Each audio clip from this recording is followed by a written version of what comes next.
Terpantas, terkini dan sahih. Bila-bila masa, di mana jua. Berita di jari. Subscribe YouTube Bulletin TV3. 27 Mei, saya Izrina Amir Hamzah. Tajuk utama pagi ini, Kementerian Sumber Manusia dijangka umum dasar baru penempatan pekerja asing hari ini.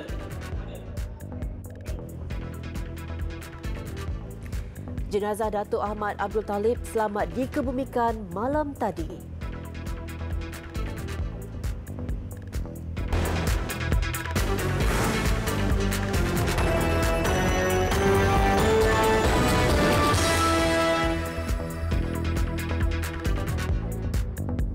Assalamualaikum dan salam sejahtera. Kementerian Sumber Manusia dijangka mengumumkan dasar berkaitan pekerja asing dalam menangani penularan COVID-19 hari ini. Menteri Kanan Keselamatan Datuk Seri Ismail Sabri Yaakob berkata, penjelasan terperinci itu berkaitan isu mengenai tempat tinggal pekerja asing di kuartus dan rumah kongsi di negara ini. Besok, Menteri Sumber Manusia akan mengumumkan mengenai akta untuk perubahan pekerja ini. Perkara ini juga telah pun dibincangkan dalam mesyuarat jawatan kuasa Kabinet mengenai pekerja asing yang dipengusikan oleh saya. Cuma kita menunggu yang lain-lain tu, dasar-dasar baru tu akan dibentangkan di dalam Kabinet untuk kelulusan. Dalam sidang hariannya semalam, ujarnya kuartus dan rumah kongsi pekerja asing termasuk dalam pindaan Akta Standard Minimum Perumahan dan Kemudahan Pekerja 2019. Kuartus buruh binaan di bawah seliaan Lembaga Pembangunan Industri Pembinaan Malaysia CIDB, manakala rumah kongsi diselia Kementerian Sumber Manusia. Sehingga hari ini, 27,383 pekerja warga asing telah disaring oleh majikan masing-masing.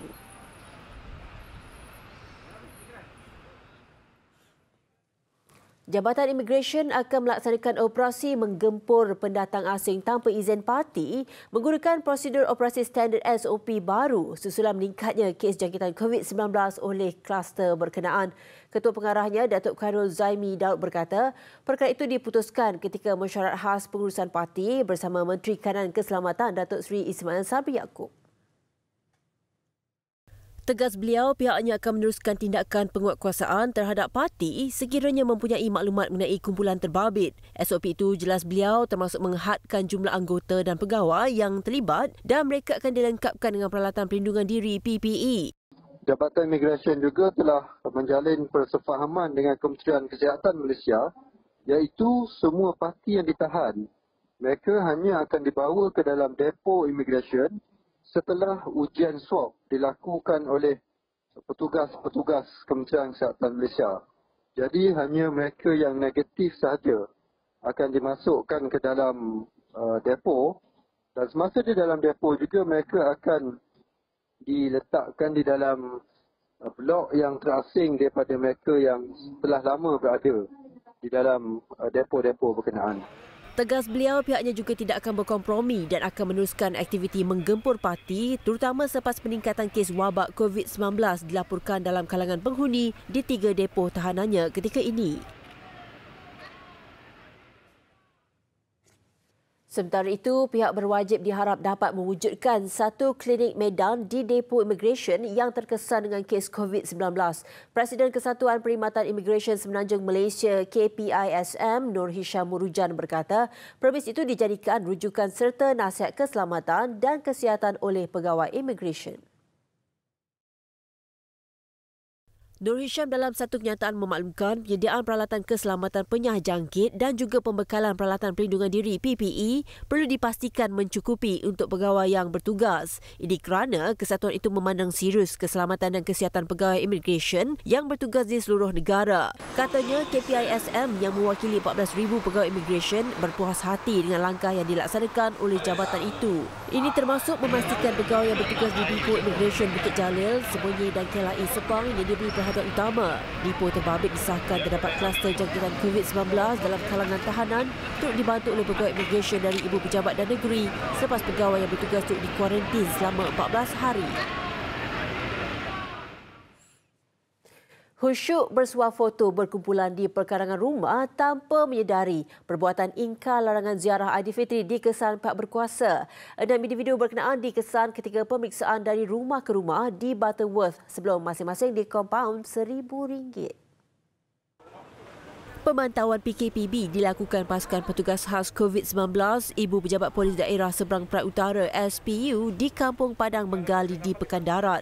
Pengunjung yang tinggal di bahagian pulau datang dengan 2 kereta untuk ziarah rumah saudara di seberang perai. Setakat ini 101 orang telah kita compound di atas pelbagai kesalahan seperti rentas negeri, kesalahan-kesalahan melanggar SOP, dan mereka ni dikesan di sekatan-sekatan jalan raya yang telah kita adakan di semua sempadan. Pemeriksaan turut dilakukan di Bertam, Kepala Batas dan Tasik Gelugur. Pihak polis kini tidak lagi memberikan nasihat, sebaliknya terus mengambil tindakan tegas kompaun atau tangkapan. Gara-gara ingin merakam keindahan pemandangan pokok keladi bunting di kolam Taman Semabuk Perdana Melaka, seramai 20 individu masing-masing dikompaun RM1,000 kerana ingkar PKPB. Ketua Polis Daerah Melaka Tengah, Asisten Komisioner Afza Nizar Ahmad berkata, mereka sebahagian daripada 38 orang diperiksa di lokasi itu. ACP Afza Nizar dalam satu kenyataannya memaklumkan sekurang-kurangnya 15 kenderaan dikesan berada di lokasi itu semalam. Mereka yang enggan bersurai kemudiannya dibawa ke Ibu Pejabat Polis Daerah Melaka Tengah untuk tindakan lanjut. Susulan kejadian itu, polis dibantu anggota rela dan pihak berkuasa tempatan kini mengawal ketat kawasan berkenaan. Ini bagi mengelakkan kawasan diceroboh orang awam yang tidak mematuhi SOP PKPB termasuk menjaga penjarakan sosial.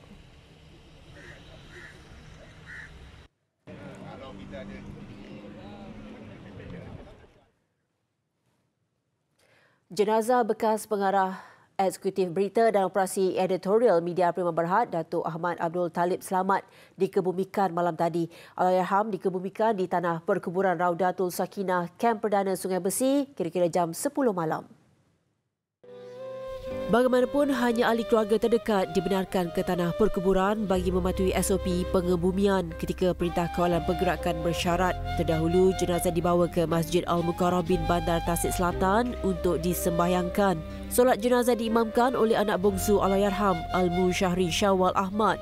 Ahli keluarga dan saudara terdekat turut memberi penghormatan terakhir kepada arwah.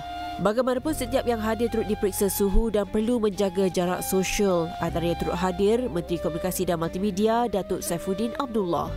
Ya, satu kehilangan untuk bidang kewartawanan dan kegiatan kesukarelaan, kemasyarakatan. Apalagi dia memang aktif betul, dia bukan sekadar mempengurusi mesyuarat, dia memang buat kerja.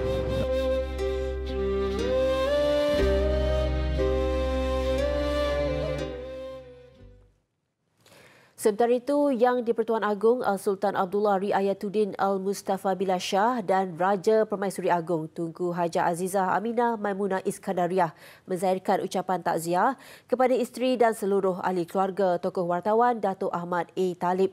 Menzahirkan rasa sedih dengan pemergian Allahyarham, baginda berharap agar keluarga Allahyarham bersabar dan tabah menghadapi dugaan dan suasana pilu itu serta mendoakan agar rohnya dicucuri rahmat Allah Subhanahu Wa Taala dan ditempatkan bersama para solihin. Menerusi hantaran Facebook rasmi Istana Negara, jasa hikmat serta bakti Allahyarham kepada dunia kewartawanan negara amat dihargai. Pemergian Allahyarham selepas bertarung dengan kanser hati disifatkan satu kehilangan besar pada negara. Perdana Menteri Tan Sri Muhyiddin Yassin turut merakamkan ucapan takziah kepada ahli keluarga Allahyarham Datuk Ahmad A. Talib. Menerusi hantaran di Facebooknya, beliau berkata Allahyarham yang begitu mesra dengan panggilan Tok Mat adalah sahabat karibnya yang banyak menyumbang serta memainkan peranan besar dalam memperkasakan institusi media di negara ini. Selain itu, beliau turut berkata pemergian Allahyarham juga kehilangan besar kepada negara, khususnya dunia kewartawanan. Allahyarham juga akan sentiasa diingati sebagai seorang yang murah hati, merendah diri dan amat penyayang.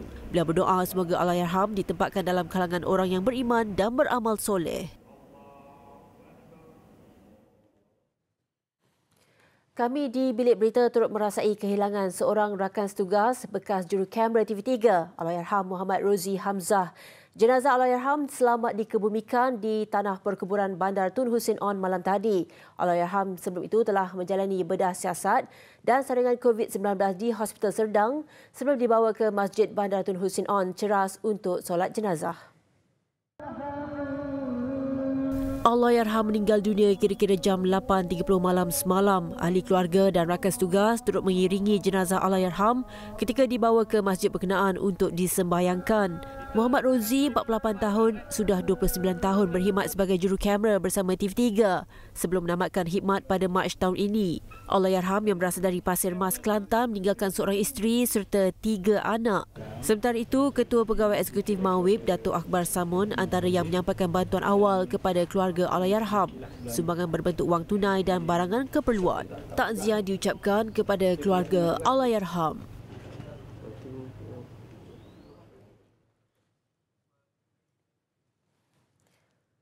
Panglima Angkatan Tentera Malaysia ATM Tan Sri Afendi Buang semalam meninjau atur gerak dan rutin rondaan oleh warga kapal diraja KD Jebat menerusi operasi Benting di sekitar Selat Melaka. Operasi bagi mengawal ketaksempadan negara secara bersepadu daripada dibolosi pendatang tanpa izin dan aktiviti jenayah rentas sempadan selain menyekat penularan wabak COVID-19.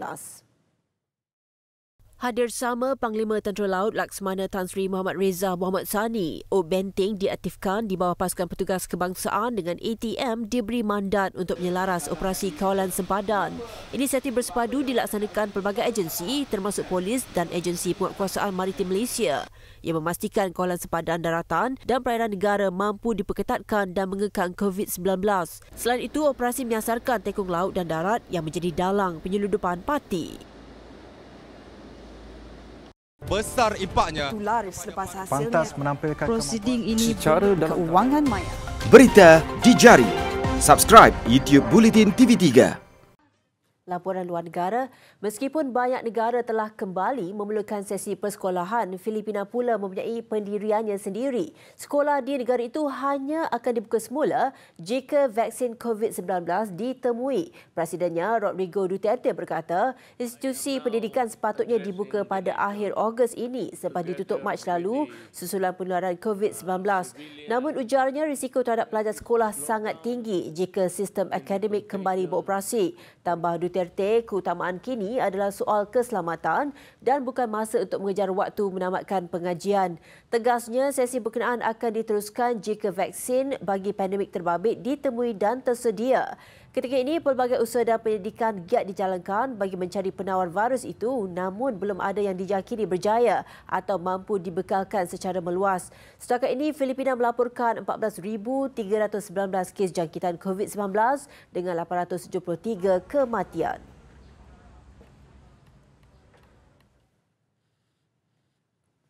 Perdana Menteri Jepun Shinzo Abe mengumumkan penamatan tempoh darurat itu di Tokyo dan 4 bandar utama lain di negara itu yang sekaligus kembali menggerakkan operasi negara berkenaan terutamanya dalam sektor ekonomi.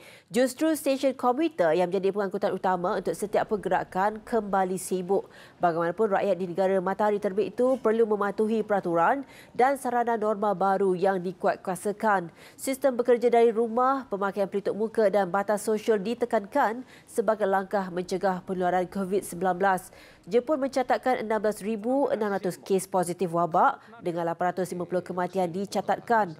Namun negara itu dapat mengawal keadaan dengan pelbagai langkah awal mengekang penularan pandemik itu dapat dilakukan.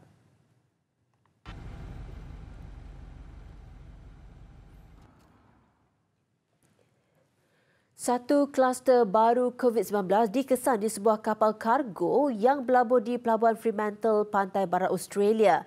6 daripada 48 anak kapal Al-Kuwait itu disahkan positif 4 hari selepas pengangkutan itu tiba dari Emirat Arab Bersatu UAE. Perkembangan itu mencetuskan kebimbangan dan persoalan mengapa pihak berkuasa tempatan tidak memberi amaran kepada penduduk berhubung kluster itu. 6 kru terbabit kini ditempatkan di sebuah hotel di Perth untuk dikuarantin. Manakala pihak berkuasa kini sedang mengenal pasti langkah untuk mengendalikan baki 42 kru. Pada masa sama, pihak berkuasa juga menjangkakan lebih banyak kru akan dijangkiti. Justru proses nyah cemar perlu dilakukan ke atas kapal berkenaan sebelum dibenarkan kembali berlayar. Kapal yang didaftarkan di Kuwait ini meninggalkan Emiria Arab Bersatu 7 Mei lalu dan mendapat kebenaran berlabuh daripada Jabatan Pertanian, Air dan Alam Sekitar Australia. New Zealand terus melonggarkan sekatan yang dikenakan dengan membenarkan 100 orang berkumpul pada satu masa berbanding 10 orang sebelum ini. Perdana Menteri Jacinda Ardern mengumumkan kelonggaran itu akan bermula Jumaat ini, yang antara lain membolehkan orang ramai beriadah pada hari berkenaan dan hujung minggu. Bercakap kepada pemberita di Wellington, Ardern berkata jemaah menteri telah memutuskan kebenaran bilangan baru individu yang berhimpun itu bermula jam 12 tengah hari Jumaat 29 Mei ini. Ini bermakna perhimpunan di gereja, majlis perkahwinan dan pengebumian kini boleh dihadiri dengan jumlah terbabit. Aden menjelaskan keputusan dibuat selepas negara itu hanya merekodkan 1 kes positif COVID-19 sejak minggu lalu. Kejayaan itu hasil pemantauan orang ramai terhadap perintah berkurung yang dilaksanakan sebelum ini. Repeatedly. It is not and cannot be a return to pre-COVID. Besar impaknya. Laris selepas hasilnya. Pantas menampilkan prosiding ini secara dalam keuangan maya. Berita di jari. Subscribe YouTube Bulletin TV3. Sekiranya anda mempunyai sebarang aduan atau masalah yang ingin dikongsikan, email kami ke news@tv3.com.my. Patuhi langkah keselamatan yang disaran dan dikuatkuasakan pada musim perayaan ini. Saya Izrina Amir Hamzah, Salam Syawal dan Assalamualaikum.